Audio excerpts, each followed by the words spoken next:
Hello YouTube, welcome to this channel again. Today we're gonna talk about another disappearance, but this time it's about a boy. So let's begin. Hope you like it.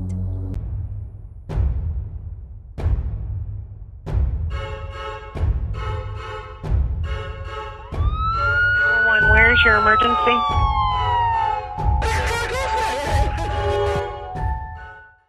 These days, it is often said that the planet is becoming dangerous for human beings. Not only is the environment being destroyed, but also insecurity is becoming more and more prevalent. Brandon Swanson.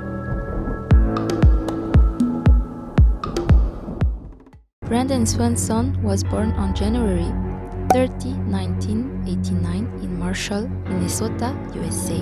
Son of Annette and Brian Swanson, he graduated from Marshall High School in 2007. He went on to study wind power for a year at Minnesota West Community and Technical College in Canby. The Minnesota West College academic year ended on May 13, 2008. It was after celebrating the end of that academic year that he disappeared.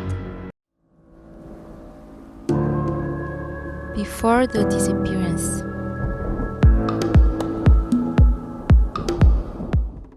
Brandon, after the party, drives home. He left Canby's campus to go home 48.2 kilometers away around midnight. On the way, he goes off the road a little bit. Not too bad because it doesn't damage his car, but this accident didn't allow him to go home because the car was stuck on the side of the road. Brandon then calls his parents to tell them that he had an accident. His parents told him that they will come and assure him that he must stay calm. Annette and Brian Swanson get into their van and drive to the scene their son has indicated. They try to keep him on the line, despite the occasional blackout due to the lack of a phone signal. While waiting for his parents, Brandon stayed by his car and tried to send them signals by turning his headlights on and off at intervals, to no avail. Brandon eventually abandons the car and informs his parents that he is heading towards the lights he sees in the distance, leading him to believe he is near Lind, a small town about 11 kilometers southwest of Marshall. He explains to his father that he is now heading to the parking lot of a local bar. His father, Brian, takes the path to the bar. Shortly after 2:30 a.m.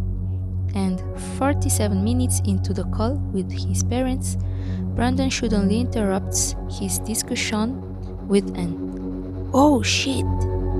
He then remained silent for the remainder of the call until his parents hung up and attempted to call back. Brandon has not been seen or heard from since. According to eyewitness statements, there were drinks at the party, and Swanson had at least one shot of whiskey. However, as the True Crime Files published, Swanson's friends said he did not appear to be intoxicated when he left the party just after midnight on May 14. After the disappearance. At 6:30 a.m., Brandon's parents reported him missing to the Lind police. The police explained that it was not uncommon for men of his age to stay out all night to celebrate the end of school. Annette Swanson also revealed that one of the officers stated that disappearing is part of Brandon's right. To focus the search, the sheriff's office was able to obtain Brandon's cell phone records. revealing that he had called his parents on the outskirts of downtown along States Highway 68.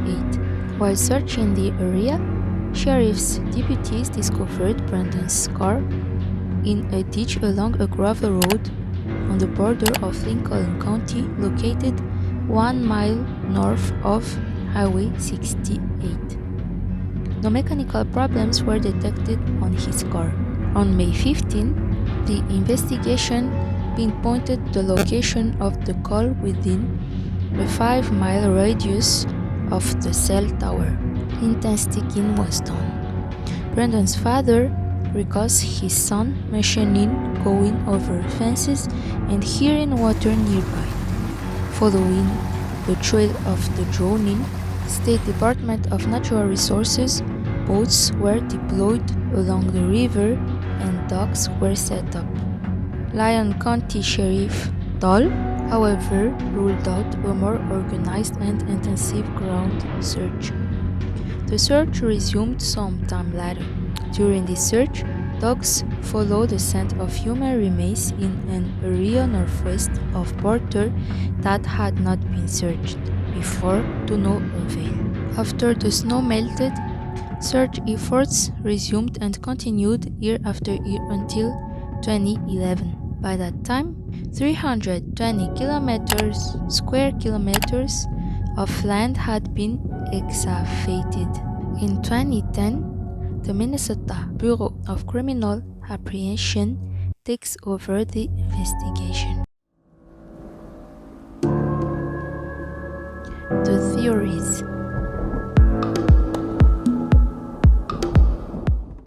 As the official search resumed, the circle of investigation focused on Mud Creek, a tributary of the Yellow Medicine north and northwest of Porter.